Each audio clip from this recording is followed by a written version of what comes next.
Hi, I'm John Fraser with New Knowledge Organization in New York City. I'm a conservation psychologist, and one thing that I've been concerned about in environmental psychology is our theological challenge.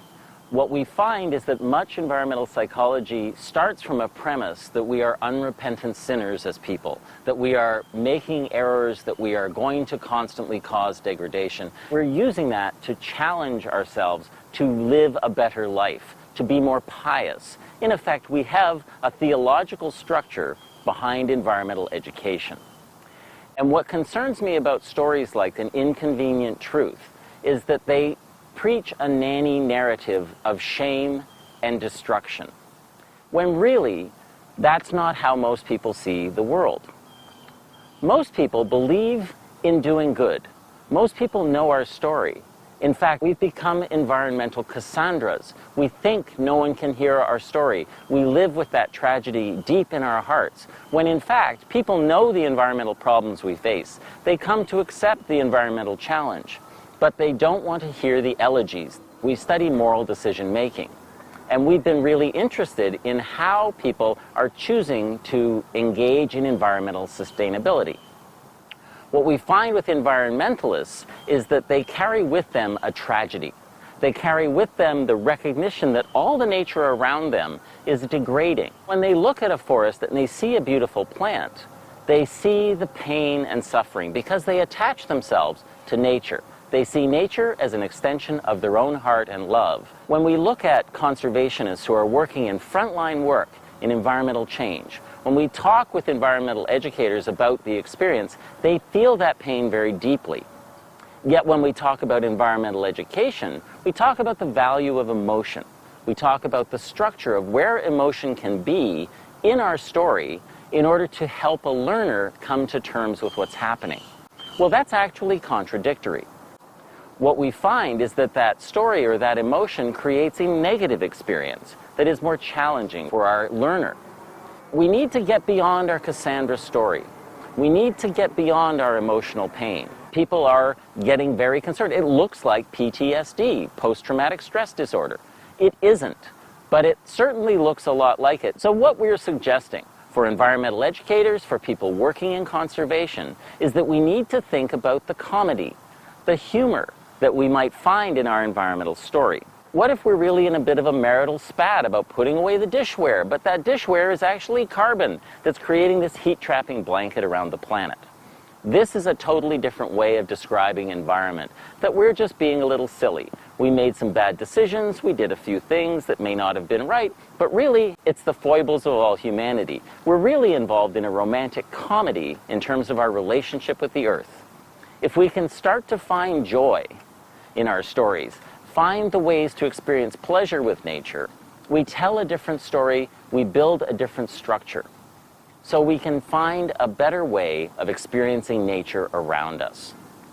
We can move beyond being Cassandra, the story of tragedy, telling the poetry of death, and instead talk about birth.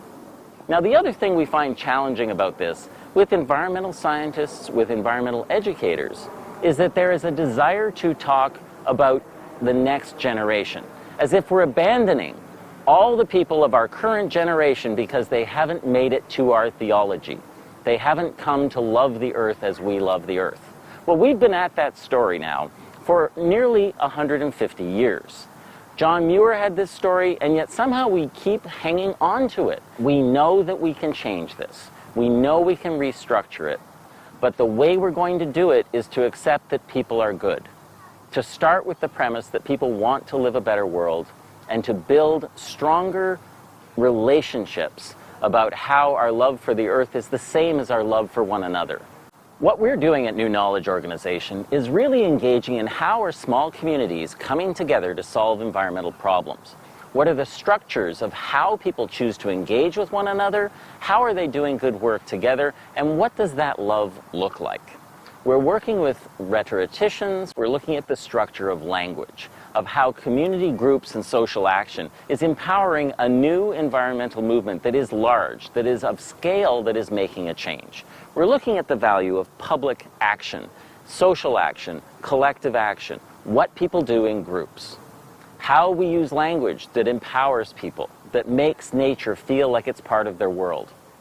And we're looking at the effectiveness of this, because what we know is that many scientists, when they believe that all people are sinners, turn to politicians. They want to have rules. They want police.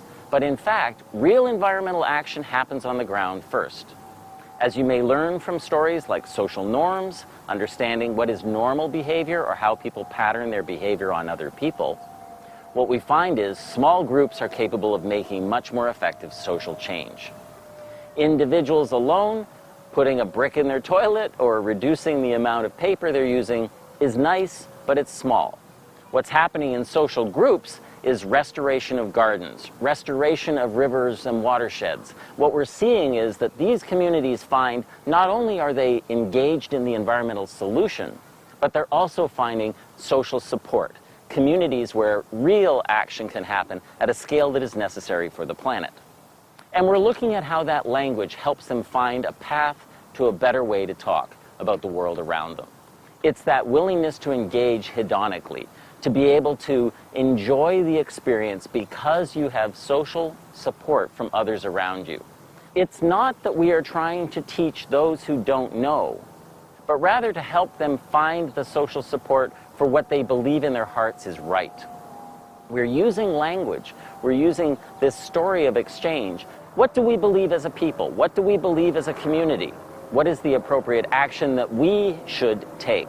So when we use our language, we shouldn't think about people who are environmental educators as if we are somehow given blessed or special knowledge, or that we need people to come into our moral structure, but rather that we all share what we believe is good.